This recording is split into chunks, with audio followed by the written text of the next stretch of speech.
Hey everybody, I haven't made a video on this channel in a very long time, and I apologize for that. Thank you for all the people who are subscribing to my Political Pagan channel. Basically, over the weekend, many of you probably already know this, but over the weekend, Priest Christopher and I got married. Yes, see? Look at that. It's my vintage Greek laurel wedding ring, which you can't see very well on camera. Anyway, Chris has one too, and I'm sure he'll make a video about it.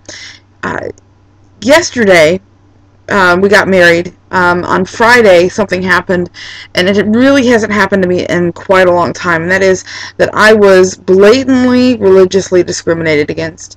It wasn't just, I thought that was the reason, or that might have been the reason. No, they told me that was the reason. Basically, I had a lot of trouble finding a hairstylist that was open on 4th of July weekend. My regular stylist was closed.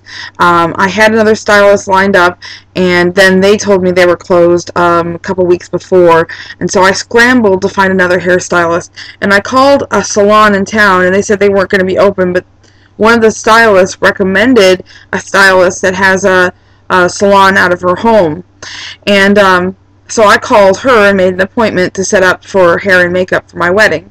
I would say about 4 or 5 days before my wedding. So, yes, it was late notice, but she did accept the appointment and everything like that. Because I kept my Chicago number when I came down here, because that's the number my parents have. A lot of other people have that number, and I just didn't feel like changing it. So I have an out-of-state number, and I found early on that when I was giving that number to my vendors, a lot of people were getting it wrong. They would type in the wrong area code or something like that. So because it was last minute, I gave the vendor Chris's phone number because his number is in state. So I gave her that number in case she needed to call me for any reason, and then we set an appointment in the afternoon of my wedding.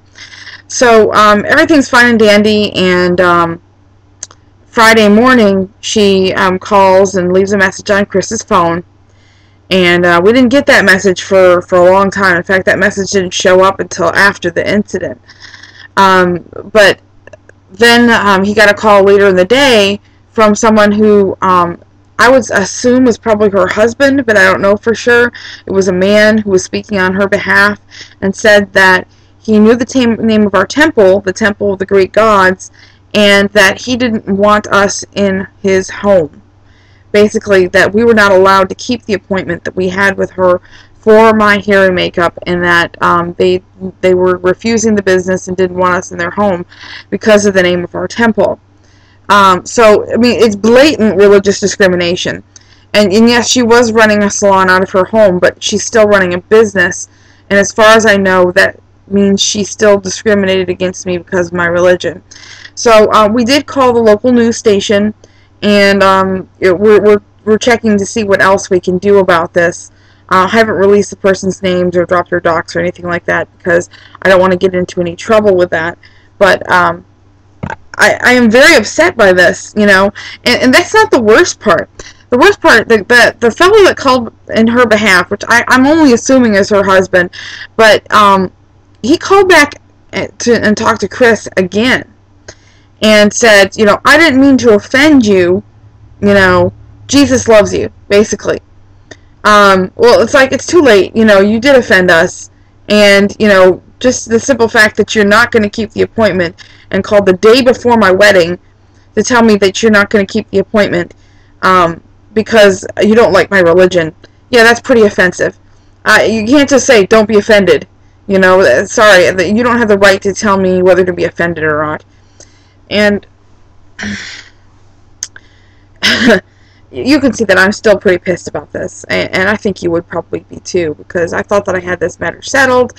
I had a hard time trying to find a hairstylist as it was, and then all of a sudden the one that I have cancels on me because they're bigots, right? Okay, so that's not the only part. Chris, my husband, he went down to the salon that recommended her to tell them that she had discriminated against me so they would stop recommending her. And when he went into the salon, the lady who had recommended her said, well, I stand with Christ too, and then asked him to leave the salon. So not only did I get discriminated against, but so did Chris, because of our religion. And we've never had problems here before. We've had public rituals here before with no problems. And all of a sudden the wedding comes up and we get bigots, you know. I had a DJ lined up, and the DJ dropped off the face of the earth when he found out my religion too, although he didn't specifically tell me that was the reason, but he did drop off the face of the earth, and I could not get a hold of him. So, and that was a week before the wedding too. I just, you know, if anybody out there has any advice on how to handle this, is there any specific things that I need to do, considering that she ran her business out of her home? Does she have the right to tell me not to come because of my religion? I don't think she does, because she's still running a business, but I'd like to know. You know, if there's anybody, especially anybody in North Carolina that knows about these laws and stuff like that, I would definitely like your advice. This is the first time in probably, you know, a long, long time that I've been blatantly discriminated against, where I knew that was the reason, you know.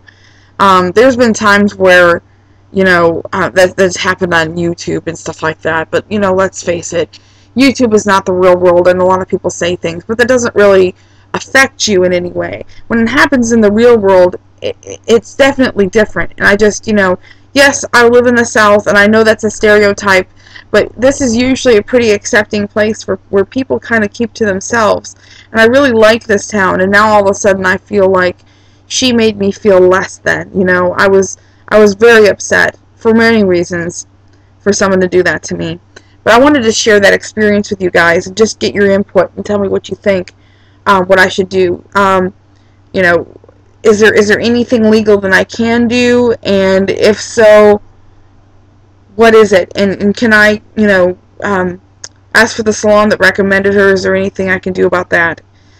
Anyway, please message me or comment if you've got any suggestions. I would really appreciate them. Thank you, and blessed be.